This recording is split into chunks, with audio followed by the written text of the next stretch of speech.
해커 하데스에 대한 기사입니다. 하데스라면 배우 신여중을 죽인 진범으로 몰렸다가 공장 폭발 사고에서 사망한 박기영을 말씀하시는 거죠? 네, 맞습니다. 이번 대규모 해킹 사건 때에도 하데스의 공격툴이 사용됐었어요. 그래서 특집 기사를 준비하고 있었습니다. 네. 그런데 기사를 준비하던 중에 이상한 점을 발견하셨다고요?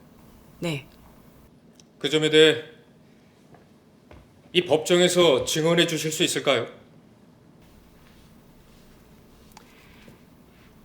하데스의 특집 기사를 준비하던 중 하데스의 죽음에 대해 조사를 하게 되었습니다. 그런데 거기서 이상한 점을 발견했어요. 어떤 부분이었나요? 하데스 박기영은 공장 폭발 사고 때 사망을 했고 김우영 경위는 큰 부상을 입은 채 발견이 됐습니다.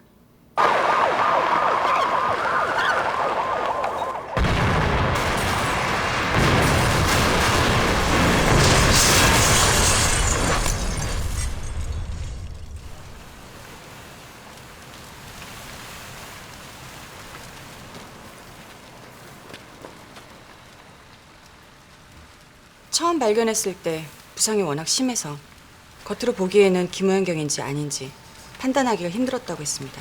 여기 생존자가 있습니다. 구급대원 불러주십시오.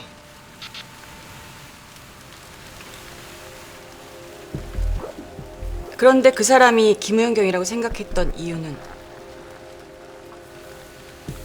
김우현 팀장이에요. 아직 살아 있습니다. 바로 신분증 때문이었습니다. 신분증. 그런데 그게 무슨 문제라는 거죠? 박기영은 공장에 가기 전 경찰청에 잠입했었는데요.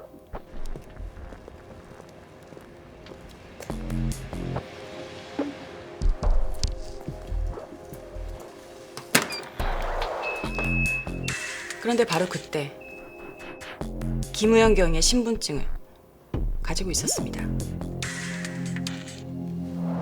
그게 무슨 소리입니까? 공장 폭발 사고 직후 김우영 경의 수술을 집도했던 여러 의사들을 만나봤습니다. 김우현 환자는 전 안면부 골절을 입은 상태였습니다. 그러니까 한마디로 얼굴이 무너졌다는 얘기죠. 얼굴이 무너져요? 찰흙 인형 얼굴을 주먹으로 세게 치면 뭉개지겠죠. 그걸 본인의 평소 때 사진을 기준으로 다시 복원시키는 겁니다. 그렇다면 얼굴이 그렇게 무너진 상태에서 자신의 얼굴이 아닌 다른 사람의 얼굴을 기준으로 복원을 시킨다면 다른 사람의 얼굴이 될 수도 있겠네요? 충분히 가능한 일이죠. 근데 왜 그런 일을 하겠어요? 그러니까 증인은 공장 폭발 사고 때 김우현 경위와 박기영이란 해커가 바뀌었다고 주장을 하는 겁니까? 네. 이해했습니다. 이 주장은 이번 사건과 관련이 없습니다. 아니요. 이번 공판에서 가장 중요한 증언입니다. 만약 그 공장 폭발 사고의 생존자가 김우현이 아니라 박기영이라는 해커라면 현재 피고인 측의 증인으로 나온 김우현은 자기가 목격하지도 않은 사건 현장을 봤다는 위증을 하고 있는 겁니다. 하지만 그건 저 여기자의 얼토당토하는 추측에 불과합니다. 얼토당토하는 추측일지 모르겠지만 만약 저 얘기가 맞다면 피고인 측의 주장은 모두 허위 사실이 되는 겁니다. 재판장님, 이 주장이 사실인지 아닌지에 따라 무고한 피해자가 나올 수도 있습니다. 증인의 주장을 확인해 봐야 합니다. 피고인 측 김우현 증인의 유전자 검사를 신청합니다.